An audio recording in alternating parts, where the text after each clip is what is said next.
Basic job functions for a county emergency management director are to plan, mitigate, and then logistically support operations through the response and recovery aspect of any kind of disaster event. I work with all the agencies in the county. I help train or at least establish or bring training into the county dealing with hazardous material responses and any type of earthquake, disaster, tornado, anything like that. I work with all the volunteer agencies, Red Cross, Salvation Army, and I help establish lines of communication throughout the entire county for businessmen, ladies, any businesses in the county, and any private citizen. I'm a liaison for between SEMA and FEMA. If they were to come into our area after a big event, then I'm the guy that they have to deal with for the county. I'm trained with FEMA standards to FEMA standards, and obviously that's what the state follows. So I'm the guy that doesn't let them push us around when they come into the area.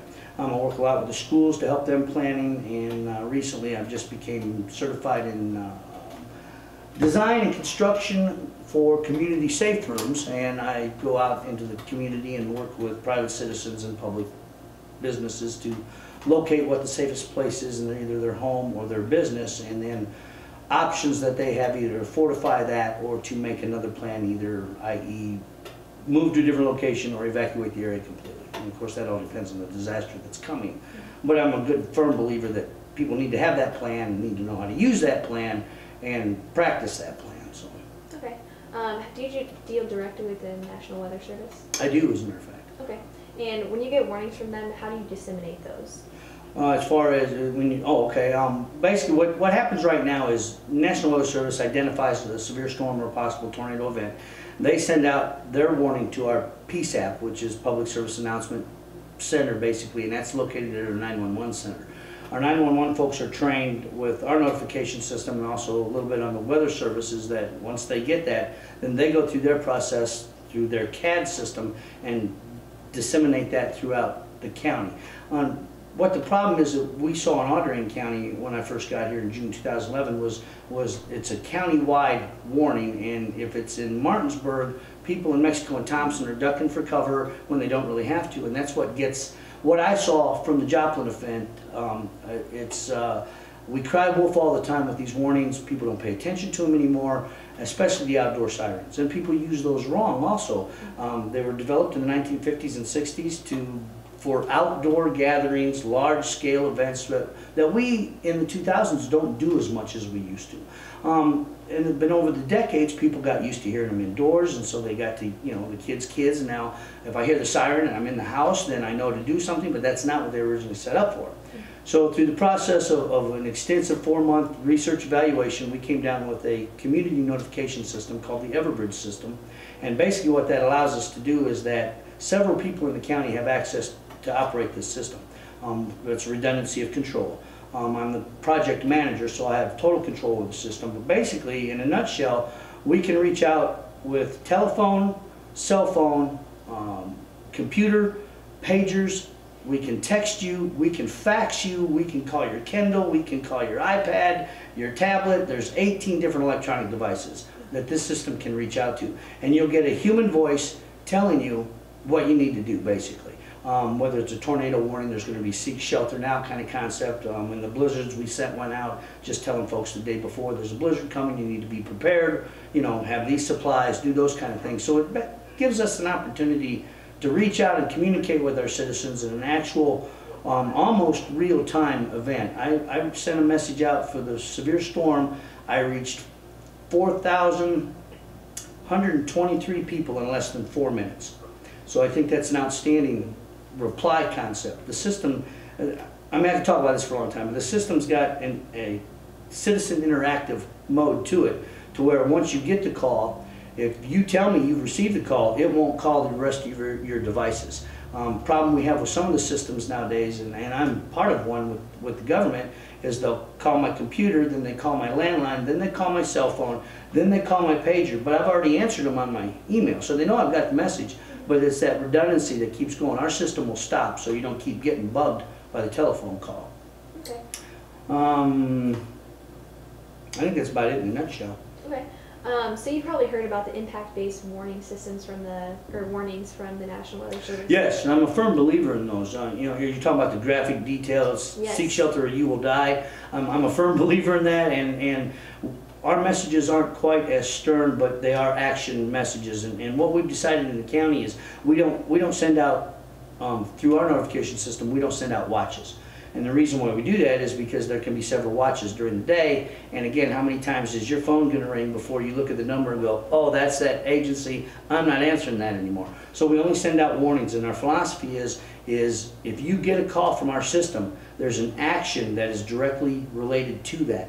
Whether it's shelter in place, whether it's evacuate, whether it's get in the basement, you know, something to that effect. So when you get our phone call, there's something that you have to do as an action. It's not just an awareness, hey, it's raining outside kind of concept. Again, our philosophy is people have lived in Missouri well enough, I believe, to where when they get a tornado watch through the National Weather Service, TVs, your station, whatever, I don't want to insult their intelligence. I know they know that we're having bad weather.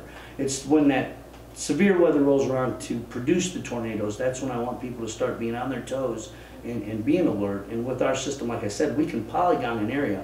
Our dispatchers, myself, and some of the other administrators have been trained through the National Weather Service, so we can actually identify and track some of these weather patterns. And with our system, we can polygon on a map on the computer just the track of the storm and notify those people that are directly in harm's way. And again, that way we're trying to get away from the all-county weather warnings. That way, if folks that are... So the siren wouldn't go off in one town if they're not in the polygon, right? Exactly, exactly. And well, your phones won't go off. Now, 911 can set off the sirens. As you'll see on a map later on, we've got specific sirens for town areas and whatnot. 911 can pinpoint those and just send off those town sirens. So that fits into our polygon philosophy, basically. Now, granted, if it's a big enough storm, example, Joplin, mile wide, and ran for X amount of miles down the road, you know, depending again on the path, we might hit every siren off at once, just depending on where that storm's going. But again, with the system that we have now, we're able to narrow that, pinpoint that down to try to avoid that large scale or that wide-based tornado warning. Okay. Oh, that sounds like a really great plan. It is a great program anyway. We're very happy with it. We used it so far this last year. I believe it was December 18th, we had a lost child in town. Now, granted, it's not a severe storm, but the same philosophy applies. We utilized this system. As soon as we heard the child was lost, we got on the Everbridge system and sent out a notification to a 5-block square radius from the last place the child was saw. We reached about 3,000 people in less than 4 minutes, and within 2 minutes of the message system going out, Public Safety got a call of a neighbor saw the child go into a home. We were able to find the kid, and that was before the Amber Alert could even be sent out. So the system works. I know it works, and if people just learn the system and know that they're going to get these phone calls in severe weather, I think again, it's public acclamation. And a lot of folks still don't even realize that we have the system here, and it's been in place for a year. So it's getting the word out, getting people to sign up, and then of course, us in the I guess, response agency mode, it's just up to our observations and make sure we make the right call on when to send those messages out. So how do people sign up for these? Very simple. It's all a web-based program. They just go to audraincounty.org, www.audraincounty.org. Middle of the page, left-hand column, there's a little link that says Citizen Notification. Click on that link, and in less than 10 minutes, you can get registered. You can register your family, your business. You can register your kids' phones if they've got phones. Is it for all platforms, iPhone and Android? Yes, it handles everything. Like I said, 18 different electronic devices. So it'll do your now. Depending on your service provider, you might have issues with the texting or whatnot. But as of right now, the only issue that we've run into is that when people have their message machine, that there was a delay. The machine would start recording before the message got all the way into the message, so they were missing about the first few seconds, and that sometimes confused folks.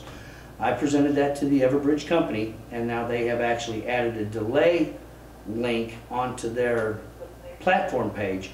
So if you do have a home answering system, you click in 10 seconds, and that system will wait 10 seconds before it starts delivering its message. So I think we've overcome the shortcoming that we found. But that's why we run, you know, the tests and the drills and the exercises, and that's why we send out test messages to the community, because they will call me because I give them my phone number. And when they call, then I get feedback from them, and, you know, I didn't hear the message, I only got part of it, and that way we can adjust the system. And we're really trying to make it best practices. Obviously, the main mission of any emergency management agency is life safety, and that I truly believe this system will be capable of doing that. Sounds very, and it's good. I wish every county could. Well, and see, that's another thing that's going on right now is Audrain County got it, and I've been pushing it real hard with my Region F EMDs, and the few of the counties got together, especially the ones that are associated with the power plant, and they've been able to get the power plant to take on the Everbridge system. So right now in Region F, there's 13 counties, 5 counties are utilizing this system.